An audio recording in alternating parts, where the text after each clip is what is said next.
सांसद लोकसभा क्षेत्र मिश्रित अशोक कुमार रावत की अध्यक्षता में तथा सांसद देवेंद्र सिंह भोले व सांसद सत्यदेव पचौरी की उपस्थिति में विकास भवन के सभागार में आज जिला विकास समन्वय और निगरानी समिति की बैठक आयोजित की गई।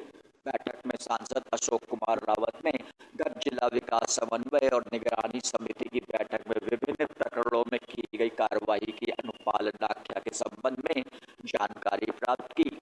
इस दौरान उन्होंने प्रधानमंत्री आवास योजना शहरी की समीक्षा की, जिसके अंतर्गत बताया गया कि इस योजना के अंतर्गत 10,032 भवनों का निर्माण कार्य प्रगति पर है। वे भवनों का आवंटन लॉटरी के माध्यम से किया जा चुका है।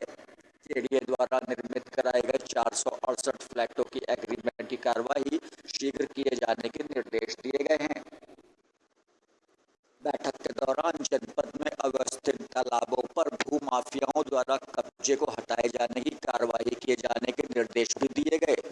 बैठक के दौरान टीकाकरण व कोविड वैक्सीनेशन कार्य को ग्रामीण व शहरी क्षेत्रों में प्रचार प्रसार कराकर वैक्सीनेशन कराए जाने के निर्देश दिए गए। उन्होंने निर्देश दिए कि स्वास्थ्य सेवाओं में किसी भी प्रकार की लापरवाही को बर्दाश्त नहीं किया जाएगा। बैठक में महापौर प्रमिला पांडे, एमएलसी अरुण पाठक, सलील बिश्नोई, दिलीप सिंह यादव, विधायक भगवती प्रसाद सागर, विधायक सुरेंद्र मैथानी आदि मौजूद रहे। आप देख रहे हैं लोक जनशक्ति। कानपुर देहात के शिवली कोतवाली क्षेत्र ग्राम गंगा नहर में 2 अज्ञात व्यक्तियों की शव मिलने से क्षेत्र में खासा हड़कंप मच गया। शव मिलने की सूचना देने के घंटों बाद मौके पर पुलिस पहुंची। शिवली कोतवाली क्षेत्र के जसापुरवा पुल के पास पहला शव मिला। इसके बाद तिलियानी पुल के पास ही दूसरा शव भी बरामद हो गया। कोतवाली क्षेत्र में एक ही दिन में 2 डेड बॉडी मिलने से जनता के बीच हड़कंप मच गया है। बताया जा रहा है कि अभी तक दोनों ही डेड बॉडी की शिनाख्त नहीं हो चुकी है। ये शव लगभग 1 हफ्ते पुराने बताए जा रहे हैं। आप देख रहे हैं लोक जनशक्ति। कानपुर देहात की एक बेवा महिला जिलाधिकारी की चौखट पर रो रो के अपनी व्यथा बता रही है, लेकिन जिला प्रशासन उसकी फरियाद सुनने को तैयार ही नहीं है। ये पूरा मामला कानपुर देहात के रसूलाबाद तहसील क्षेत्र के कस्बे गौतम बुद्ध नगर का है, जहां एक बेवा महिला मालती देवी पुश्तैनी 50 साल से सरकारी जमीन पर अपना जीवन यापन कर रही है। वही जमीन जब नगर पंचायत की हो जाती है तो बेवा महिला को उस जमीन से बेदखल कर दिया जाता है, जिसकी शिकायत लेकर अब वह जिला प्रशासन के चक्कर काटने को मजबूर है। वो यहाँ पर रो रो के अपनी फरियाद बता रही है, साहब मेरी जमीन दिला दो, नगर पंचायत अब जबरदस्ती हमारी जमीन हमसे छीन रहा है और निर्माण कार्य करा रहा है, लेकिन फिर भी अधिकारी इस महिला की फरियाद सुनने को तैयार नहीं है। गौतम बुद्ध नगर के वार्ड नंबर 3। क्या हो गया? हमारी जमीन पे मुकदमा चलता रहा। पहले परिवार वाले बताते रहे, दरवाजा उसमें फोड़ दिया। फिर इसके बाद में यहाँ वो लोग कोई हाजिर नहीं भरे, कोई नहीं गए, हमारे ससुर लड़ते रहे। 10 साल उसमें मुकदमा भी चला। इसके बाद में जजमेंट हमें दे दिया गया, जब कोई गए नहीं, इसमें कोई हस्तक्षेप नहीं कर सकता है।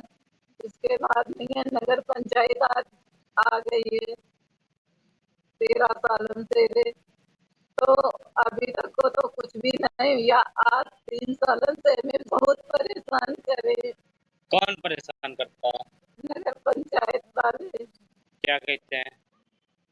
कि आपकी जमीन नहीं है और कितने समय से कब्जा किए उसको आप? और बना रहे हैं। आपको कितने समय हो गया उसमें रहते हुए? हमें बहुत साल है, कम से कम 50 साल है रहते रहते, हमारी 3 पीढ़ी उसमें गुजर गई है। आप देख रहे हैं लोक जनशक्ति। त्रिस्तरीय पंचायत चुनाव में लोगों को लुभाने के लिए हमीरपुर में एक नया तरीका निकाला गया।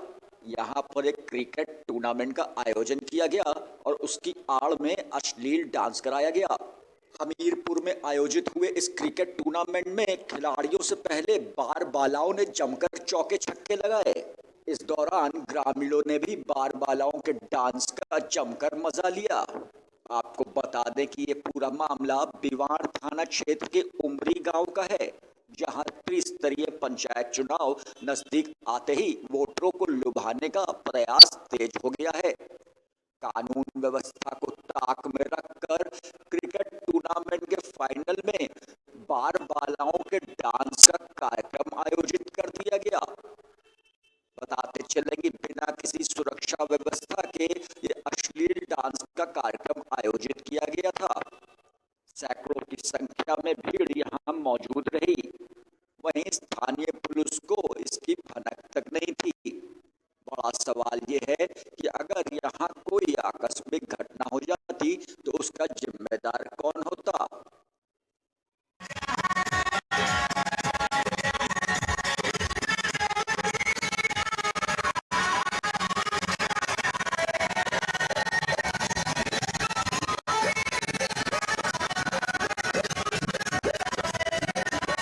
आप देख रहे हैं लोक जनशक्ति। आप उत्तर प्रदेश में स्थित काशी के बारे में तो जानते ही होंगे, लेकिन आज हम इस खबर में आपको दर्शन कराएंगे बुंदेलखंड में स्थित काशी के।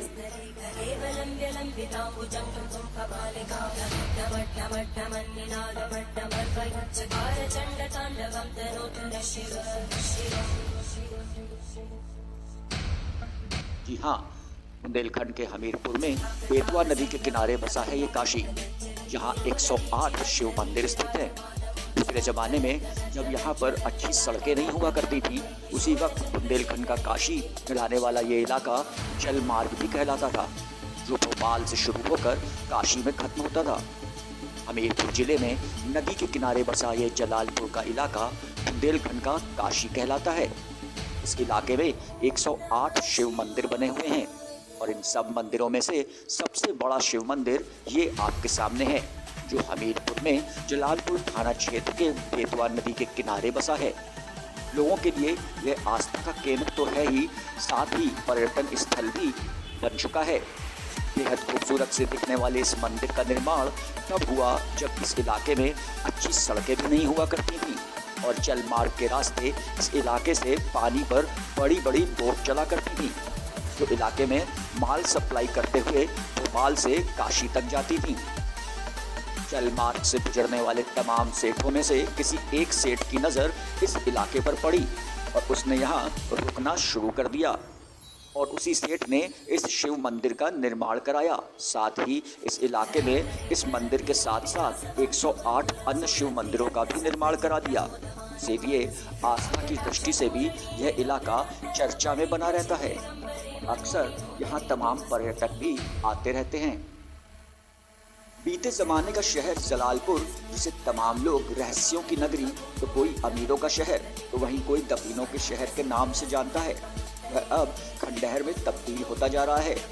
गुजरे जमाने में बेतवा नदी के किनारे बसाई गई यह जलालपुर नगरी अपने आप में इतिहास के हजारों रहस्य समेटे हुए है, जिसे बचा कर रखना हमारे जिले के जनप्रतिनिधि और राजनेताओं के हाथों में है, ताकि लुप्त हो रही इस ऐतिहासिक नगरी को बचाया जा सके और आने वाली पीढ़ी इसे इतिहास में नहीं बल्कि अपनी नजरों से जीवन देख सके।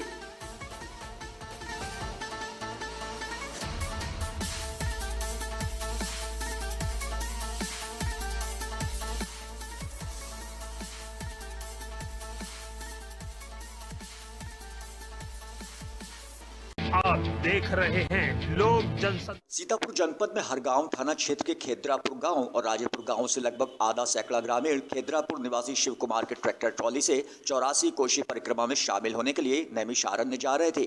तभी अचानक खैराबाद थाना क्षेत्र के नानकारी गांव के निकट नहर पुलिया के पास ट्रैक्टर की स्टीयरिंग फेल होने के कारण अनियंत्रित होकर ट्रैक्टर पेड़ से टकराकर पलट गया। वहीं सूत्रों की माने तो सड़क के किनारे पर लगे ब्लेड तारों की चपेट में आने से ये ट्रैक्टर पलटा है, जिसमें लगभग 2 दर्जन परिक्रमार्थी गंभीर रूप से घायल हो गए हैं। घटना की सूचना पाकर कोतवाली देहात प्रभारी पुलिस फोर्स के साथ मौके पर पहुंचे और घायलों को एम्बुलेंस के माध्यम से जिला अस्पताल पहुंचाया। आप देख रहे हैं लोक जनशक्ति। सीतापुर त्रिस्तरीय पंचायत चुनाव की आरक्षण प्रक्रिया पर उच्च न्यायालय की लखनऊ खंडपीठ द्वारा लगाई गई रोक का भारतीय किसान मंच ने स्वागत किया है। इस मौके पर संगठन के लोगों ने एक दूसरे को मिठाई खिलाकर न्यायालय के आदेश पर खुशी जाहिर की। मौके पर जितेंद्र मिश्रा, अमित श्रीवास्तव, राजू खान, इस्लामुद्दीन अंसारी, मासूम अली, हारून अहमद आदि मौजूद रहे। अभी कुछ दिन पहले किसान आंदोलन हो रहा था तो जनपद सीतापुर में हम लोगों ने किसानों के मुद्दे पे आवाज़ बुलंद की और उसका परिणाम ये मिला कि हमारे जितने भी साथी और सहपाठी थे उन सभी को 5 लाख से लेकर के 10 लाख तक के मुचलकों के लिए मजबूर कर दिया गया। उस प्रकरण को भी हम लोगों को हाईकोर्ट लेके जाना पड़ा और सौभाग्य है हमारे न्यायालय का, उच्चतम न्यायालय का, कि वहाँ से हम लोगों को न्याय मिला और जनपद सीतापुर के जिला प्रशासन को वहाँ जवाबदेही में अपना मुंह छुपाना पड़ा। चुनाव को लेकर जो उपाभोग की स्थिति बनी रही, शासन प्रशासन और जिले तक जो दिक्कतें बनी रहीं, आरक्षण को लेकर के आखिर सारी समस्याएं हमें कोर्ट में ही क्यों सुलझानी पड़ती हैं, प्रश्न ये भी उठता है। कुछ समस्याएं तो मेरे जिला स्तर पे सुलझनी चाहिए, प्रदेश स्तर पे सुलझ जानी चाहिए, लेकिन हम छोटे छोटे मसलों को लेकर हाई कोर्ट सुप्रीम कोर्ट का दरवाजा खटखटाते हैं और फिर हाई कोर्ट सुप्रीम कोर्ट न्याय संगत हम सबको निर्णय देता है तो ये लगता है कहीं न कहीं हमारे यहाँ जो शासन प्रशासन में स्थितियां हैं वो असमंजस भरी होती हैं। आप देख रहे हैं लोक जनशक्ति। सीतापुर थाना बिस्वा प्रभारी निरीक्षक इंद्रजीत सिंह व आबकारी निरीक्षक सीतापुर की उपस्थिति में थाना बिस्वा में मिशन शक्ति कार्यक्रम के अंतर्गत महिलाओं को जागरूक किया गया। उक्त कार्यक्रम में अवैध शराब बनाने के व्यवसाय में लिप्त रही महिलाओं को काउंसलिंग की गई। काउंसलिंग के दौरान महिलाओं ने अपनी समस्याओं एवं आर्थिक रूप से कमजोर होने के संबंध में बताया, जिस पर उपस्थित अधिकारीगण द्वारा समस्यानुसार उनके समाधान एवं सुझाव दिए। महिलाओं को गौपालन एवं गौपालन से किए जाने वाले डेयरी व्यवसाय, घरेलू व्यवसायों जैसे कढ़ाई, सिलाई, बुनाई, ब्यूटी पार्लर आदि के कार्यों से जीविका चलाने के लिए प्रेरित किया गया। इसके अतिरिक्त सरकार द्वारा चलाई जा रही कौशल विकास योजना के द्वारा उनको विभिन्न प्रकार के कौशल सीखकर आत्मनिर्भरता के उपायों को बताया गया। महिलाओं को जीविकोपार्जन हेतु सरकार द्वारा दिए जा रहे अनुदानों एवं योजनाओं से अवगत कराया गया। महिलाओं को ये भी बताया गया कि उनके द्वारा अवैध शराब जैसे कार्यों से उनके परिवार के साथ समाज में भी दुष्प्रभाव होता है। आप देख रहे हैं लोक जनशक्ति। भाजपा के अल्पसंख्यक प्रकोष्ठ के मीडिया प्रभारी के साथ चौक थाने पहुंचे अमील शमसी ने कहा कि बाहरी ताकतों के इशारे पर देश का माहौल बिगाड़ने की कोशिश कर रहे हैं वसीम रिजवी। उन्होंने कहा कि वसीम रिजवी एक हिस्ट्री शीटर है। हर वो इंसान जो देश में अमन शांति चाहता है वो इस बात से काफ़ी कम और गुस्से में है। उन्होंने कहा कि कुरान इंसानों की रहनुमाई और हिदायत के लिए है। वसीम रिजवी ने दुनिया के करोड़ों मुसलमानों के जज्बातों को ठेस पहुंचाई है। इस दौरान अमील शमसी ने चौक कोतवाली में वसीम रिजवी के खिलाफ तहरीर दी और सरकार से सख्त कार्रवाई की मांग की है। वसीम रिजवी जो कि एक यूं कहें कि एक हिस्ट्री शीटर हैं, एक बहुत बड़े क्रिमिनल हैं, खुद इनके खिलाफ हज़ारों मुकदमे हैं। केंद्र सरकार इनके विरुद्ध CBI जांच करा रही है, भ्रष्टाचार में जल्द जेल जाने वाले हैं और ये बाहरी ताकतों के इशारे पर, जो देश के दुश्मन मुल्क हैं उनके इशारे पर देश का माहौल ख़राब करने के काम कर रहे हैं।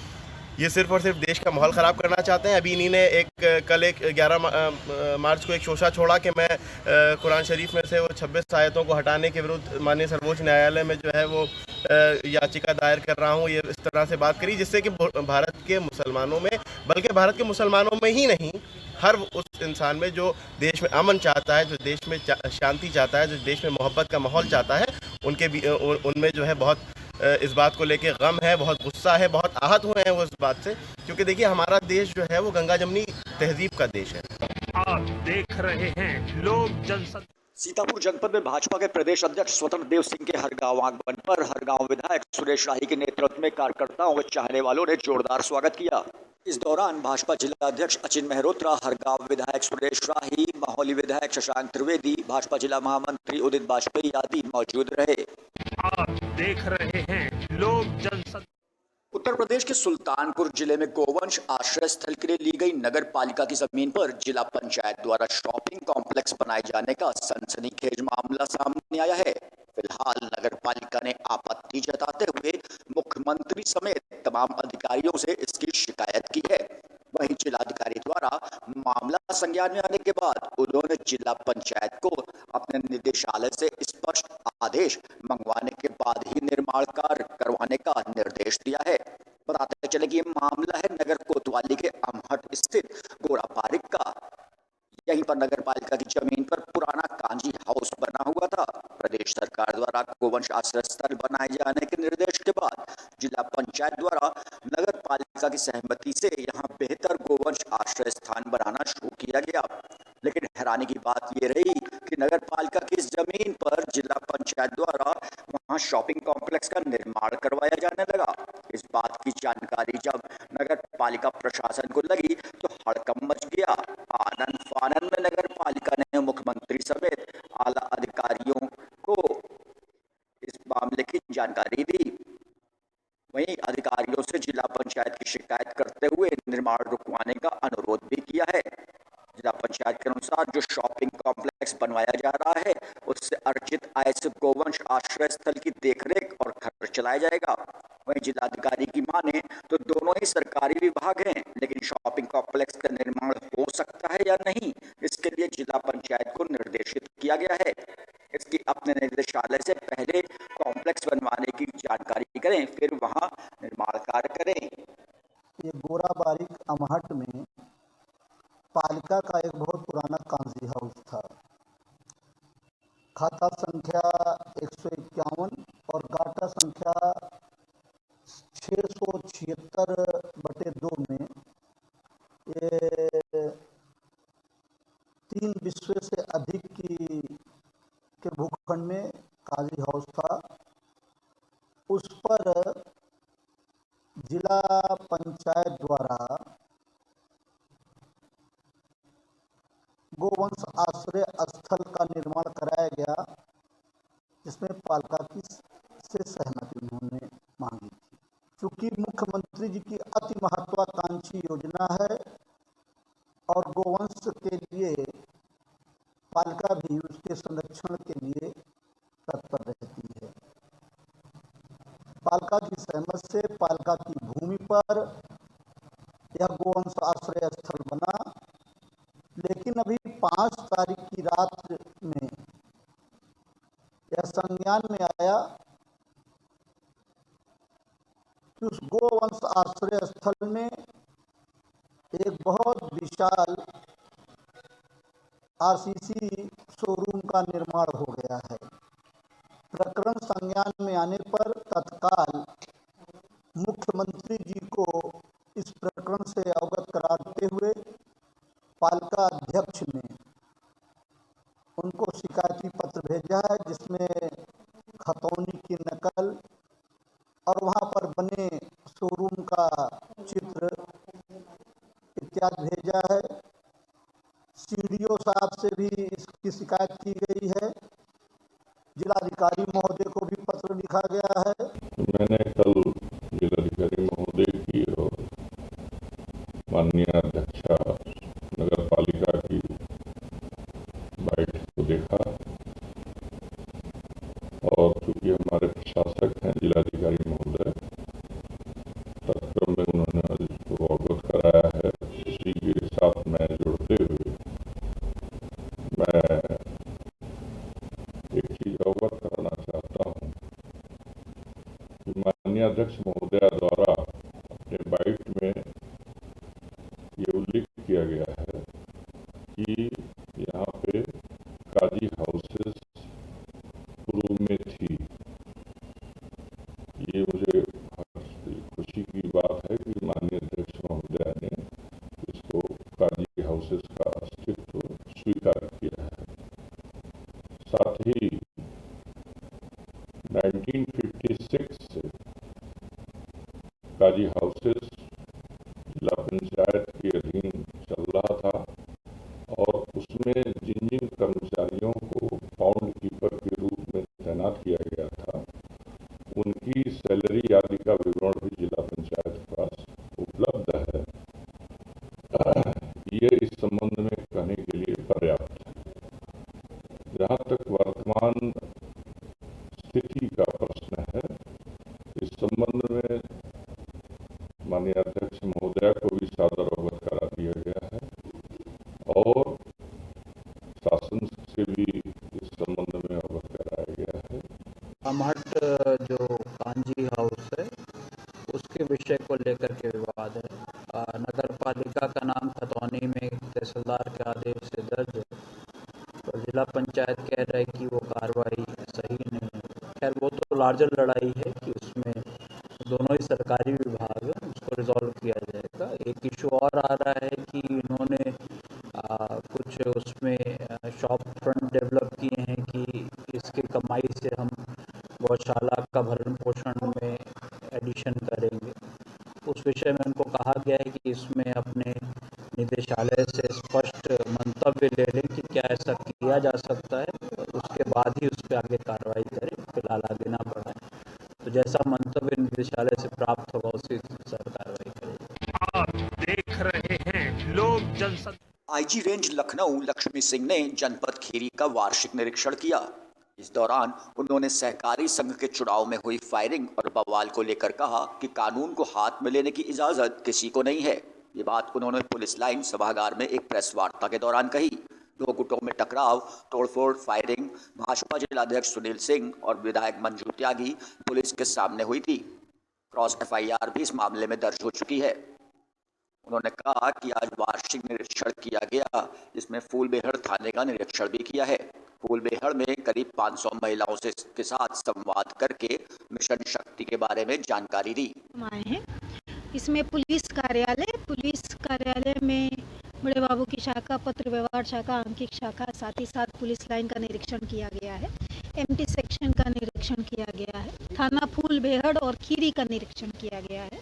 इसके बाद सभी गेस्टेड और सभी SHOs के साथ CO, SDMs, ADMs और DM साहब के साथ एक समीक्षा बैठक भी की जाएगी। सर, एक प्रश्न ये है कि पीलीभीत में घटना हुई थी, नेपाल पुलिस के द्वारा फायरिंग हुई थी, जिसमें एक व्यक्ति की मौत हो, घायल हो। हमने अपने जनपद में नेपाल बॉर्डर पर मैक्सिमम अलर्ट जारी किया है। हमारे द्वारा जिला प्रशासन के द्वारा, जिला पुलिस के द्वारा SSB के साथ एक समन्वय बैठक कर ली गई है। SSB की तरफ से जनपद की नेपाल सीमा पर चौकियां बढ़ाने के लिए प्रस्ताव गया हुआ है। साथ ही साथ उनकी इंटेंस पेट्रोलिंग कराने के लिए भी उनसे आग्रह किया गया है। लोकल पुलिस के जो थाने हैं उनके द्वारा SSB से समन्वय स्थापित कराते हुए जॉइंट पेट्रोलिंग करने तथा चौकियों के डेली एक समन्वय बैठक होने के लिए भी निर्देश दिए गए हैं। साथ ही साथ इन थानों पर जो फोर्स बैठा है, जो फोर्स नियुक्त किया गया है, उसकी स्क्रीनिंग करके उसमें अगर कहीं कोई चेंजिंग करना हो उसके लिए भी पुलिस कप्तान को निर्देश दिए गए हैं। आप देख रहे हैं लोक जनशक्ति। मैनपुरी में यातायात पुलिस की ओर से आयुर्वेद कार्यक्रम का आयोजन किया गया। पुलिस ने आयुर्वेद कार्यक्रम के तहत सड़क हादसों का डेमो दिखाकर जागरूक किया। आयुर्वेद के माध्यम से प्रत्येक सड़क दुर्घटना को अब ऑनलाइन दर्ज किया जाएगा। इस दौरान कोतवाली प्रभारी CO सिटी अभय नारायण सहित ट्रैफिक पुलिसकर्मी मौजूद रहे।